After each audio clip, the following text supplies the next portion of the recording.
É um Palmeiras que ganhou 10 títulos com o Abel Ferreira. Aquele título de 20 foi com o Luxemburgo ainda, né? Aquele título de 20 era o Vanderlei Luxemburgo, que tinha sido técnico no título de 2008. Pois é, né? O Palmeiras está um pouco menos pressionado do que o Corinthians nesse sentido de precisar, de fato, dar uma resposta como essa nesse começo de temporada, mas também... Torcedor palmeirense, chegou a hora. O Verdão está prestes a entrar em campo para um dos jogos mais importantes da temporada. No clássico contra o Corinthians, válido pela final do Campeonato Paulista, o Palmeiras não só defende sua hegemonia recente, mas também tem a chance de conquistar um feito histórico, o tetracampeonato consecutivo. Mas será que Abel Ferreira terá força máxima? Quais as surpresas na escalação? Fica com a gente até o final para saber todos os detalhes. Jogo difícil contra o Corinthians, a gente sabe mais uma vez a grandeza que é o jogo, a responsabilidade que é o jogo dentro da nossa casa no domingo, onde que a gente tem que ter tranquilidade, né? Precisamos fazer um resultado positivo, mas também não podemos desesperar, não podemos jogar de qualquer maneira. É entender a estratégia que vai ser passada pelo nosso treinador, tentar executar da melhor maneira possível, contando mais uma vez com o apoio do nosso torcedor do começo ao fim, e tenho certeza que vai ser mais um grande jogo, mais um grande espetáculo, né, e que a gente possa sair com resultado positivo. Tudo bem, Vitória, seja bem-vinda também, um beijo para você, e já vamos com esse Palmeiras porque é o mandante nesse fim de semana. Pois é, né? O Palmeiras está um pouco menos pressionado do que o Corinthians nesse sentido de precisar, de fato, dar uma resposta como essa nesse começo de temporada, mas também Abel Ferreira finalmente conseguiu os reforços que ele tanto queria, né? Ele sempre reclamava sobre a janela de reforços, o Palmeiras se movimentou muito bem nessa janela, então também existe essa pressão do lado do Palmeiras e, é claro, a possibilidade de conquistar o tetracampeonato inédito. A gente vai falar muito disso por aqui, Glaucia. Boa, vamos lá. Os times chegando, amigos, em situações bem diferentes, né? O Palmeiras oscilou ao longo da fase de classificação, né, Calçade?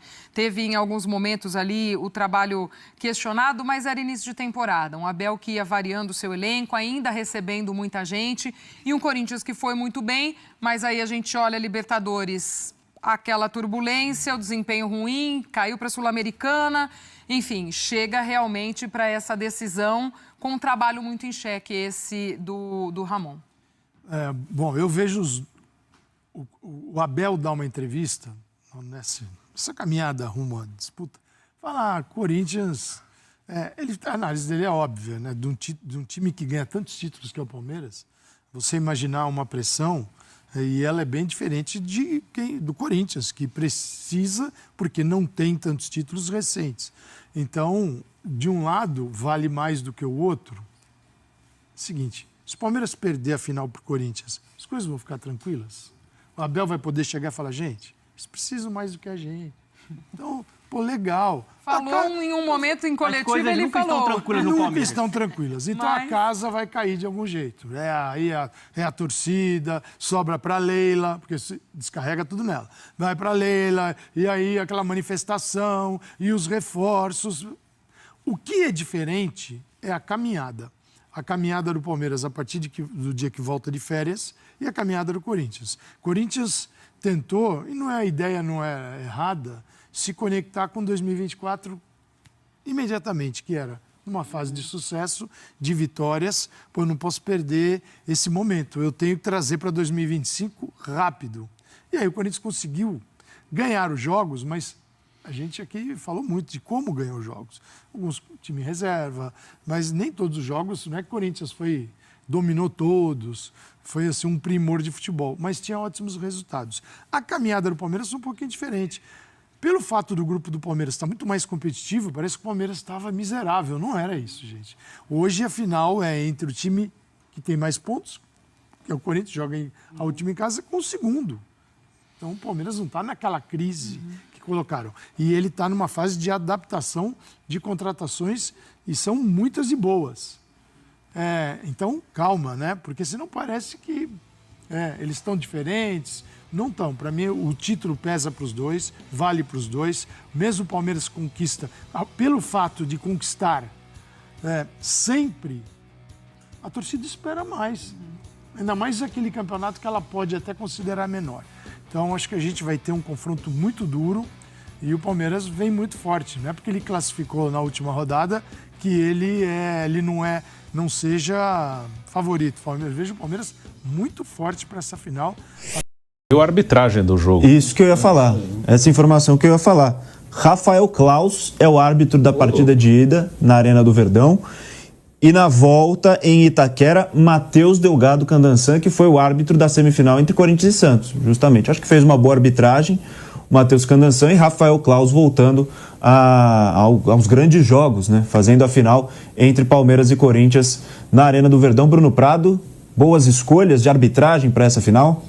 Era o que todo mundo esperava, porque hoje o futebol paulista, né, a Federação Paulista, ela tem 3 árbitros no quadro da FIFA, né? Tem a Edna também, né? São 3 árbitros homens e a Edna Alves Batista. Então, desses 4 árbitros, o Claus, o Candansan, o Flávio Rodrigues de Souza e a Edna. A Edna teve uma arbitragem muito ruim no São Paulo e Novo Horizontino, então não esperava que fosse ela já apitou final, Palmeiras e Água Santa, o primeiro jogo foi ela que apitou. E o Flávio Rodrigues de Souza, na segunda-feira, teve uma arbitragem desastrosa no Palmeiras e São Paulo, então era esperado mesmo que fosse o Claus e o Candansan, né? Porque são os 2 FIFA que sobram, né? A Edna e o Flávio Rodrigues de Souza tiveram arbitragens bem ruins nessa fase final. Então, o Claus, até o Rafael Porcari, né, que sempre conversa com a gente sobre a arbitragem, ele falou que o Claus apitou pouco esse ano porque ele está sendo preservado porque ele vai apitar a Copa do Mundo de Clubes da FIFA nos Estados Unidos.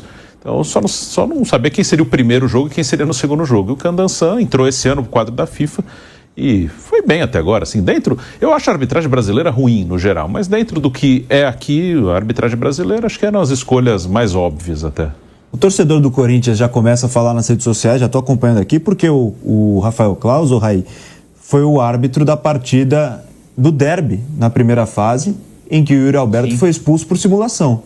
Aquela simulação que foi constrangedora do camisa 9 do Corinthians fora da área, levou o segundo cartão amarelo. O primeiro foi justamente por ter dado um chute na bandeirinha na comemoração do gol, acabou sendo expulso. Agora Rafael Claus voltando e apitando a final, o jogo de ida. Raí, o que você achou? Nesse caso especificamente, o torcedor do Corinthians tem que ficar bravo com o atacante dele, né? Sim. Tomou um cartão amarelo por chutar uma bandeirinha. Eu acho a regra ruim, mas é a regra. A partir do momento que é a regra, então não chute a bandeirinha, porque senão você vai tomar um cartão amarelo, cara. E o outro foi esse lance patético aí, né? Em que ele simula de forma bizonha.